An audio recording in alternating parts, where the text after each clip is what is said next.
का सगळं माझ्याच घरामध्ये पाहिजेत? ह्यांचा कार्यकर्ता, ह्यांचा PA, ह्यांचा कोणता नातेवाईक, हे कुठं लोकविवाह तुमच्या जिल्हा परिषदला, हा कुठं पंचायत समितीला. अरे हे सत्तेचं केंद्रीकरण चालवलंय ह्यांनी. खरं म्हणजे लोकशाही याच्यासाठी आहे, सत्तेचं विकेंद्रीकरण झालं पाहिजेत, तळागाळातल्या माणसाच्या हातामध्ये सत्ता गेली पाहिजेत. हे डॉक्टर बाबासाहेब आंबेडकरांचं खरं म्हणजे स्वप्न होतं, परंतु ते आज होताना कुठंच दिसत नाही. नमस्कार आणि आपण पाहतात प्रवाह नेटवर्क या डिजिटल मीडिया प्लॅटफॉर्ममध्ये आपल्या सर्वांचं मनपूर्वक स्वागत आहे. सध्या नगरपालिका निवडणुकीची रणधुमाळी सुरू आहे आणि या रणधुमाळीमध्ये राजकीय वातावरण देखील तापल्याचं पाहायला मिळतं. एकंदरीत आज माझ्यासोबत उद्धव बाळासाहेब ठाकरे शिवसेना पक्षाचे नेते ॲडव्होकेट तथा माजी खासदार शिवाजीराव माने आहेत.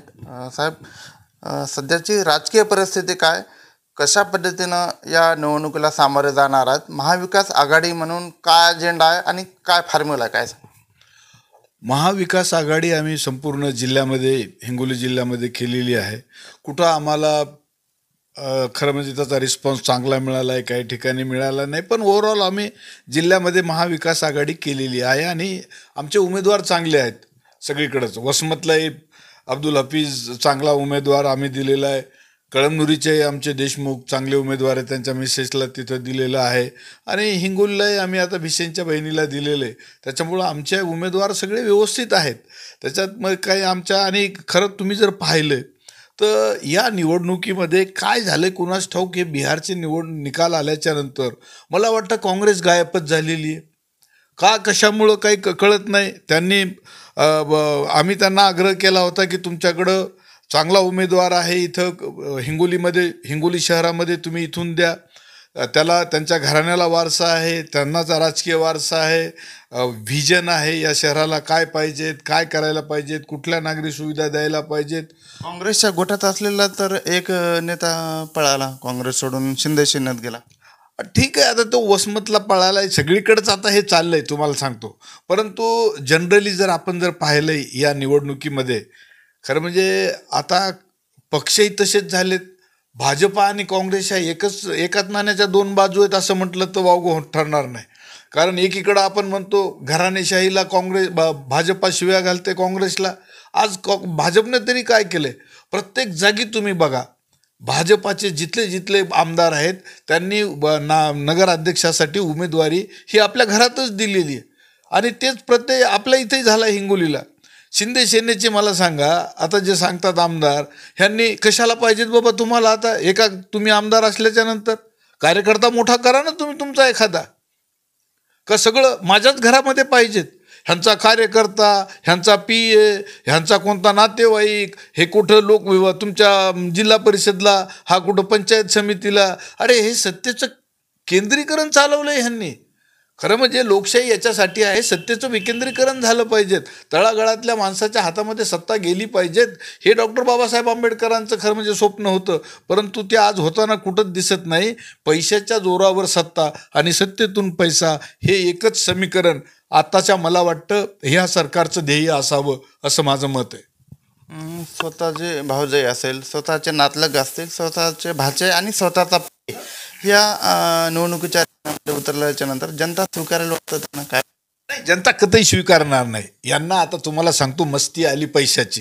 ह्यांचा विश्वास आहे पैशावरती, आम्ही पैशाच्या ताकदीवरती काहीही करू शकतो, हा त्यांचा आता विश्वास दृढावलेला दिसतोय.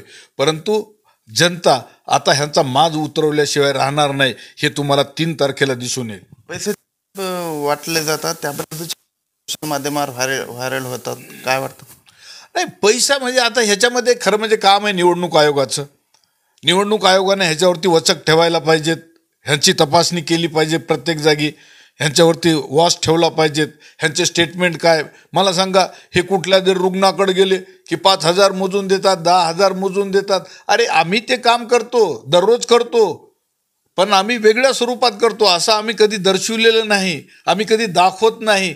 पण हे दाखवून लोकांना लुभावण्याचं काम हे या ठिकाणी करायला लागलेत, हे चुकीचं आहे. मला सांगा, पहिल्यांदा जायचंय काय साडी चोळी वाटायची, दुसऱ्यांदा जायचंय अजून काही पुस्तकं वाटायची, तिसऱ्यांदा जायचंय अजून काही वाटपाशिवाय काय आहे? आणि मग 5 वर्ष तर ह्यांना खायलाच पाहिजे, दुसरं काय यांचा उद्देश काय? एवढा पैसा येतो कुठून साहेब, काय म्हणतो? अहो पैसा येणार नाही तर काय, तुम्हाला सांगतो प्रत्येक टेंडरमध्ये ह्यांची 10% 20% वसुली आहे. आणि आता जर निवडणुका जर नगर अध्यक्षपदाला जर हे गेले एनकेन प्रकारेन, तर इथं तर सायनिंगचीच अथॉरिटी आहे तुमची. तुम्ही सही केल्याशिवाय चेकच निघत नाही. मग पैसे कमवायचे नाही तर दुसरं काय करायचं तुम्हाला? आता हिंगोली शहरामध्ये मला दाखवा नागरी सुविधा आहेत का हो? तुम्ही साधं भाजी मंडीमध्ये जा, तिथं भाजी मंडीत गेलं तर तीच बाजारपेठ आहे, तेवढीच. गेल्या 30 वर्षापासून मी पाहतोय, मी या शहरामध्ये राहतोय, आजही तीच भाजी मंडी आहे, तेच रस्ते आहेत गावातले, त्याच सुविधा आहेत. अहो एक साधी मुतरी सुद्धा ह्यांनी बांधलेली नाही.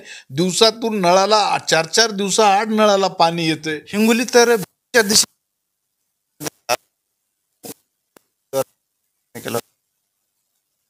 अहो बीडच्या दिशेनं ते काय वाटचाल करते, बीड अन फीड आम्ही दाखवू यायला. हे काय दाखवते बीड अन फीड काय करायचंय ते म्हणला असेल कोणी बीडच्या, पण बीडच्या दृष्टीनं आम्ही या शहराला जाऊ देणार नाही, हे तुमच्या माध्यमातून मी सांगतो.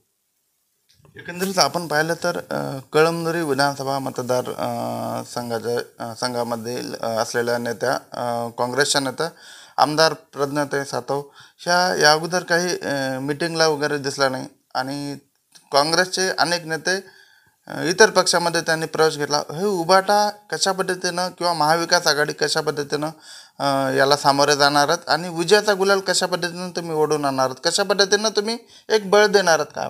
अहो काँग्रेसचं अस्तित्व जिल्ह्यात राहिलं नाही आता कुठं.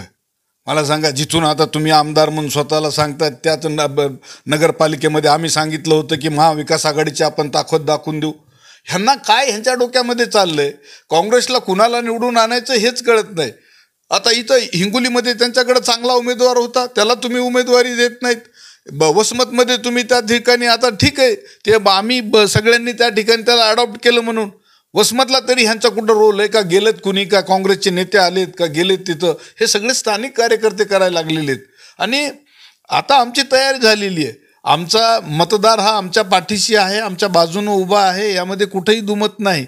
आता आम्ही प्रत्येक घराला एका 50 घराच्या मागं एक आमचा कार्यकर्ता तिथं जाणार, त्याला समजून सांगणार. अशा प्रकारची व्यूहरचना आम्ही कळमनुरी आणि हिंगोली या 2 शहरामध्ये आखलेली आहे.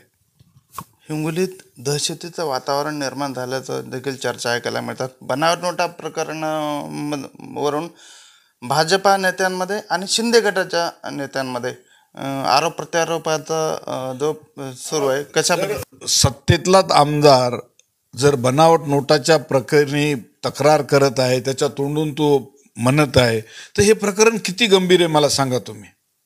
मग ह्याची दखल मुख्यमंत्र्यांनी घ्यायला नको? गृहमंत्र्यांनी घ्यायला नको? अहो तुमचाच आमदार सांगायला, मग आमच्यासारख्या सामान्य माणसाचं काय राहील? तुम्ही जर तुमच्या आमदाराच्या तक्रारीची दखल जर घेत नसाल तर चाललंय काय या ठिकाणी? तुम्ही करायलात काय? कुठला कारभार आहे हा? का म्हणून मला सांगा, पोलीस प्रशासन काय यांच्याकडे यंत्रणा नाहीत? एवढ्या मोठ्या दिल्लीच्या स्फोटाचा तासभरात तपास लागतो तिथं, आणि तुम्ही इथं ह्या तुमच्या नोटा आल्या कुठून, कोणाकडं आल्या, काय नाही, कशा आल्या, ह्याचा सगळं अहो तपास केल्यावर पत्ता लागेल ना. पण ह्यांना तपासच करायचा नाही. ही मिलीभगत आहे तुम्हाला सांगतो. शिंदे सेना आणि तुमच्या भाजपाची हे काही करणार नाहीत. मी मारल्यासारखं करतो, तू रडल्यासारखं कर, हे आतून दोघंही एकच आहेत. या दोघांनाही लोक दाखवणार आहेत शेवटी हिंगोलीचे मतदार. तुम्हाला काय वाटतं, एक विरोधक म्हणून ते नोटा असतील का बनावट नोटा? निश्चित आहेत. कोण म्हणतंय नाही? मला सांगा, आरडाओरड उगीच होत नाही. तुम्ही जा आता प्रायव्हेट बँकांकडे आणि विचारा तुमच्याकडे किती लोक आलते काय पैसे जमा करायला आणि डिपॉझिट करायला. तुम्ही त्या कधी परत केल्या, का स्वीकारल्या नाहीत, का घेतल्या नाहीत? हे सगळे आहे, सगळ्यांकडे पुरावे आहेत त्याचे.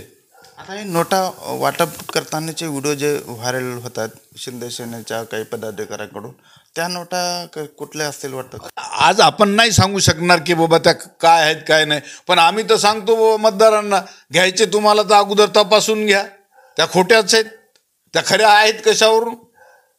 त्यांनी त्या बँकेत जर चालवल्या तर खऱ्या समजायच्या, नाही चालल्या तर खोट्या समजायच्या. दुसरा काय पुरावा आपल्याकडं? हे चाललंय. आणि नोटा देणं, हे देणं, आम्हीच दाखवणं कुठल्या गोष्टीचं. अहो मुळातच खरं म्हणजे इथं निवडणूक आयोगाचंच चुकलं. आज जे बिहारची निवडणूक इथं हरलेत खरं म्हणजे, आणि राजद जे जिंकले त्या ठिकाणी, केवळ 10,000 महिलांच्या अकाउंटला जे तुम्ही टाकलेत हे आम्हीच दाखवणं नाही तर काय? ही सरकारी तिजोरीची लूट नाही तर दुसरं काय? आपल्या इथंही तसंच. मला सांगा, भाजपनं काय केलं? फडणवीस चेहरा चालत नव्हता म्हणून एकनाथ शिंदेच्या नावानं निवडणुका लढवल्या आणि त्याच्या खांद्यावर बंदूक ठेवली. हे सगळीकडे तेच तंत्र त्यांनी बिहारमध्ये चालवलंय. अहो, भाजपला तरी मला सांगा कुठल्या राज्यात नेतृत्व आहे जो की वोटर खिचून आणेल? केवळ मोदीच्या नावानं मतं मागायचं ह्यांचं चाललेलं आहे. आमचा नेता मोदी. अरे, मोदी झाला तर मोदीसारखे दुसरे कोण आहेत तुमच्याकडे? दाखवा ना तुम्ही प्रत्येक राज्यांमधनं. आज ह्यांच्याकडं कर्नाटकात नेतृत्व नाही, बिहारात नेतृत्व नाही, महाराष्ट्रात नेतृत्व नाही, आणि मग सत्ता आली की त्याला हाकलून द्यायचं आणि आपण त्या ठिकाणी बसायचं. अशा प्रकारचं भाजपनं सुरू केलेलं आहे. हिंगोली असेल, कळमनुरी असेल, वसमत असेल, तिन्ही नगरपालिकेवर महाविकास आघाडीचा झेंडा फडकेल असं वाटतं. मला विश्वास आहे, लोकांच्या मतदारांच्या विचारसरणीवर मला विश्वास आहे. आणि हिंगोलीचा मतदार हा नेहमी परिवर्तन घडवून आणत असतो. मला सांगा, हिंगोलीनं आजपर्यंत बाळासाहेबांना कधी सोडलं नाही, दूर केलेलं नाही. बाळासाहेबाच्या विचारांपासून हिंगोली ही कधी दूर गेलेली नाही. भलेही नेते गेले असतील, कुठेही काही केले असतील, परंतु इथला मतदार हा नेहमी बाळासाहेबांच्या विचारांच्या प्रती ठाम राहिलेला आहे. तो बाळासाहेबांच्या विचारालाच मतदान करणार आहे. आज ते सांगत असतील की खरे वारसदार आम्ही बाळासाहेबांचे आहोत, ते बाळासाहेबांचे वारसदार शिंदे हे कधीच होऊ शकणार नाहीत. हेही तुम्हाला तुमच्या माध्यमातून मी सांगतो.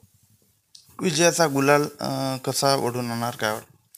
विजेचा गुलाल ओढून आणण्याचं तुम्हाला सांगतो, आज ध्रुवीकरण जे चालवलेलं आहे मतांचं, आम्हाला विश्वास आहे. आता भाजपची चाल काय आहे? हिंदू मुस्लिम करायची. काँग्रेसचंही तेच होतं, हिंदू मुस्लिम करायचं. पण आम्ही सर्वसमावेशक अशा प्रकारचे उमेदवार आम्ही दिलेले आहेत, जे की सगळ्या जातीला धर्माला घेऊन चालणारे आमचे उमेदवार आहेत. प्रत्येक वार्डामधनं. अहो, आमचे मागच्या वेळेस या ठिकाणी नगरसेवक होते, 9-10 नगरसेवक होते. कळमनुरीला आमचे 9 नगरसेवक होते. नगराध्यक्ष मागच्या वेळेस आमचा होता. आम्हाला विश्वास आहे, मागची निवडणूक आम्ही कळमनुरीमधनं जिंकली, यावेळेसची निवडणूक सुद्धा आम्ही कळमनुरी. हिंगोलीतले दिलीप चव्हाण सोडून गेले, काय फटका बसला? हिंगोलीतले दिलीप चव्हाण सोडून गेल्याचा तर काय फटका आहे त्याचा? तो आलाय परत. आता त्यांनी स्वीकारले, पुन्हा ते घड्याळाकडेच आलेले आहेत. आणि खरी लढत इथं तुम्हाला सांगतो, त्या घड्याळातून आमच्यामध्येच होणार आहे, हेही तुम्हाला सांगतो. भाजप सुद्धा नाही. भाजपला मला सांगा कार्यकर्ता तरी आहे?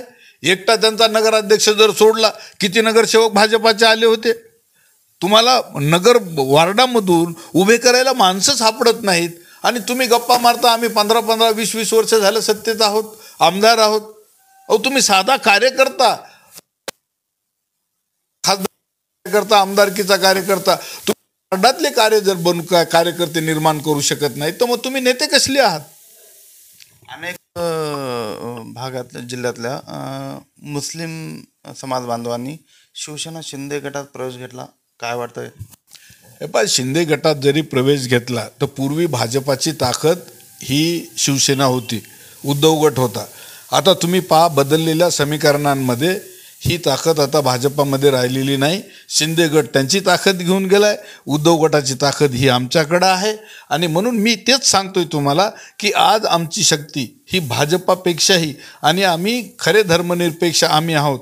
राष्ट्रवादी आपण जर पाहिलं तर तिथला उमेदवाराला सुद्धा आता लोक स्वीकारणार नाहीत, कारण हे सगळे कॉन्ट्रॅक्टर आहेत, हे सगळे दलाल आहेत. यांनी तेच उमेदवार दिलेत. राष्ट्रवादीने तरी कुठला उमेदवार दिलेला आहे? मग गुत्तेदार माणूस हा तुमचा नेता होऊ शकतो का? तो त्या ठिकाणी तुमचं काही समाजकारण करेल का? तोही शेवटी जर आला निवडून तर तो त्याचं स्वतःचीच गुत्तेदारी पाहिल. म्हणून मला विश्वास आहे दोघांच्या भांडणात बिलकुल आमचा फायदा या ठिकाणी होणार याच्या